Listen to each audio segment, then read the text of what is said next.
All words are made up, but some are more artificial than others. Sonder is a word which appears in English in a project called The Dictionary of Obscure Sorrows by John Koenig. It describes the realization that outside of your bubble of experience, every minor encounter, every person you walk past has a vivid, full, and real experience just like your own. A life that you may just be a passing footnote in, a tale you may never know. It is a powerful and melancholy feeling that helps draw meaning to the incidental encounter. And it helps to recontextualize the daily act of existing in public space. For me, though, whenever this thought floats into my brain, I spend the next hour or so casually observing people in more detail than ever before, wondering and imagining where they're rushing to, who they're dressed to impress, and when they last had a life-changing conversation. I believe inspiring those thoughts is something of the intent of giving a name to this experience. But Sonder can be so much more than that. I am, by my very nature, a world builder. I take concepts of new realities and I wring them out, squeezing all the implications I can out of them, before speculating as to what all of that looks like when it's all put together. And I believe that the best world builders know about Sonder, use Sonder, and leverage Sonder to tell better stories in better worlds. Andor and Rogue One are widely considered to be the best entries in the Star Wars franchise in the last 20 years. Both focus less on magical monks and fated bloodlines, and more on people who are enmeshed in the events that suffuse the tentpole releases. We see characters with just one scene in the films fleshed out. We see their thoughts, their opinions, we are let in. And we begin to care about more aspects of the wider world than get shown to us in the main series of films. Mon Mothma, a senator, rebel leader, and eventual chancellor of the New Republic, that's a cool woman. She gets about 10 lines of dialogue across the 9 main series films, most of those acting as exposition. Highlighting these background characters and giving them more to do, more stories to tell, is quite a basic use of Sonder. There are more complex ways to leverage it, but the simple choice to demonstrate, textually or visually, that these background characters have stories, interesting stories to tell, the method is to tell them. Now, we don't all have the luxury of a spin-off. Hell, some of us haven't even written a series, or even one work. But if we look to The Way of Kings by Brandon Sanderson, we see that you can do this basic application of Sonder, even in the first of a series. Multiple chapters get dedicated to self-contained one-off character vignettes, stories which tell us something about the world and serve to enrich and nourish the tapestry of the setting. It is a bold choice, it takes some guts to do, but for game masters or writers, sometimes you need this sort of thing to remind your audience that for most people of your world, the failing harvest or the arrival of the pox are the most important things they are dealing with right now. Certainly more pressing concerns than the battle between good and evil, or the fight for the soul of the nation. The one downside of this simple application of Sonder is that it does smack of telling, not showing. So how can we make our audience feel Sonder more subtly? Show them that this place is alive without hard cutting to someone living a life to prove that this is a living world. Honest. I think it's probably best to see this from the audience perspective, not the world builders. What features of a text communicate to you that the author is making informed choices and has a wealth of lore, vivid lore behind every character and cultural choice? For me, it's twofold. Firstly, the world builder needs to eliminate tension and sticking points to create a flow of information that is consistent and doesn't jar enough to take the audience out of the story.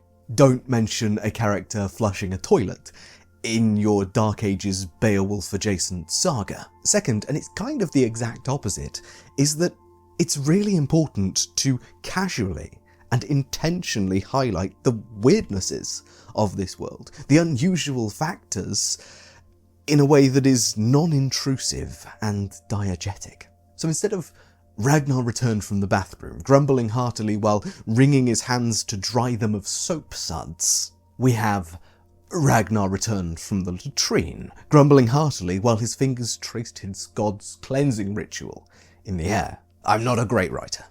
I'd be the first to admit that, but I hope you can feel that one version is less jarring to the setting I described, and more indicative of depth. Even if that's our only encounter with Ragnar, we know that something's upset him while doing his business, and that he's a religious man, adherent to some faith with ritualized post-poo magic or ceremony. The other version of that sentence informs us that we're in a fairly modern world, with private bathrooms and probably a broken hairdryer. If that's the vibe and setting that you're going for, well, it illustrates it quite well.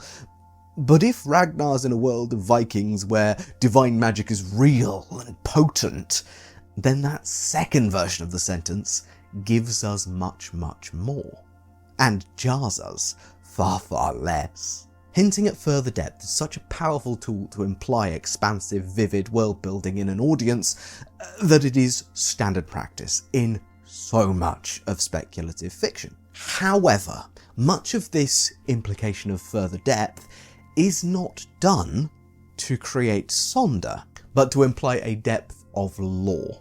You can imply all the world-building depth you want, but if your background characters feel like cardboard cutouts, people will not feel that your world is alive. They'll just know that it has a Kessel run somewhere and a shaky grasp of physics nomenclature. However, when a character responds to a situation slightly differently to what you'd expect someone of that stereotype, that cardboard cutout, to act like, when they espouse a non-traditional religious perspective, or when they mention some obscure fact of their own personal biography in passing, like doing an exchange year on the moon. That's how you get Sonder to be inspired in an audience. Boba Fett, or frankly, half the characters in any FromSoft game, do this so well. At least before they're given expanded lore and massive links to the rest of the franchise in later versions. To inspire Sonder is simply to create characters about whom the audience is invited to wonder, which creates that vividity, that engagement and that curiosity in storytelling and world building that makes a world and its people feel important, fleshed out, and to some extent, when we suspend our disbelief, real. Okay, so that's an audience perspective. An audience loves a well-executed spin-off, and they also love to go deeper into a world following some strange character, sometimes actively participating in fan fiction or fan speculation in the speculative fiction by following the hints that the work gives them towards that feeling of Sonder, the feeling that that guy, that one guy who had that weird quirk, is useful or interesting or is worth imagining about. Is their own person, in their own story, and through that we get verisimilitude. But I said earlier, I'm not really a writer.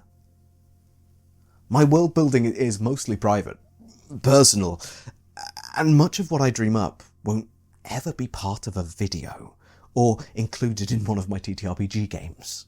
It's all well and good inspiring your audience to feel Sonder, but I think that the most valuable thing that this concept offers is a different approach to actually building a world. World building, in my view, is almost inherently a top-down affair.